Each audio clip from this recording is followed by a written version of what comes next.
നമസ്കാരം. വയനാട്ടിലെ ദുരന്തത്തെ തുടർന്ന് രക്ഷാപ്രവർത്തനം നടത്തുന്നവരും ക്യാമ്പുകളിൽ കഴിയുന്നവരും ഒരു നേരം പോലും വിശന്ന് കിടക്കരുത് എന്ന തീരുമാനത്തിലാണ് കേരള ജനത. അതിനായി പല മേഖലകളിൽ നിന്നും അവർക്കായുള്ള ഭക്ഷണ സൗകര്യം ഏർപ്പെടുത്തിയിട്ടുണ്ട്.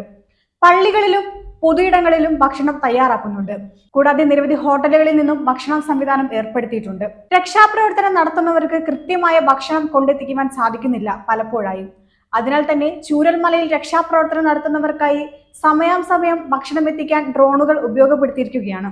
ബാസ്ക്കറ്റിൽ 10 പേർക്കുള്ള ഭക്ഷണപ്പൊതികൾ ഒരേ സമയം വഹിക്കാൻ കഴിയുന്ന ആധുനിക ഡ്രോണുകളാണ് ഇതിനായി ഉപയോഗപ്പെടുത്തിയിരിക്കുന്നത്. ഹിറ്റാച്ചി, JCB തുടങ്ങിയ യന്ത്രങ്ങൾ പ്രവർത്തിപ്പിക്കുന്നവർക്കായി ഭക്ഷണം അവരുടെ കൈകളിൽ നേരിട്ടെത്തിക്കുന്ന സൗകര്യമാണ് ഡ്രോൺ വഴി ഓപ്പറേറ്റ് ചെയ്തിരിക്കുന്നത്. അതിനാൽ തന്നെ ഇനി ഒരു നിമിഷം പോലും ഇവർക്ക് വിശന്നിരിക്കേണ്ട ആവശ്യം വരികയില്ല. രക്ഷാപ്രവർത്തകർക്ക് അതിവേഗം ഭക്ഷണവും വെള്ളവും എത്തിക്കാനുള്ള സംവിധാനമാണിത്. വാഹനങ്ങളിലും രക്ഷാപ്രവർത്തകർക്ക് ഭക്ഷണം എത്തിക്കുന്നുണ്ട്. മേപ്പാടി പോളിടെക്നിക്കിൽ പ്രവർത്തിക്കുന്ന കമ്മ്യൂണിറ്റി കിച്ചണിലാണ് രക്ഷാപ്രവർത്തകർക്ക് ഭക്ഷണം തയ്യാറാക്കുന്നത്. ഭക്ഷ്യസുരക്ഷാ വകുപ്പിന്റെ മേൽനോട്ടത്തിൽ കേരള ഹോട്ടൽ റെസ്റ്റോറന്റ് അസോസിയേഷനാണ് ഭക്ഷണം ഒരുക്കുന്നത്. പ്രതിദിനം 7000ഓളം ഭക്ഷണപ്പൊതികളാണ് ഇവിടെ നിന്ന് വിതരണം ചെയ്യുന്നത്. ക്യാമ്പുകളിൽ കഴിയുന്നവരെ പോലെ തന്നെ പ്രാധാന്യമുള്ളവരാണ് രക്ഷാപ്രവർത്തകരും.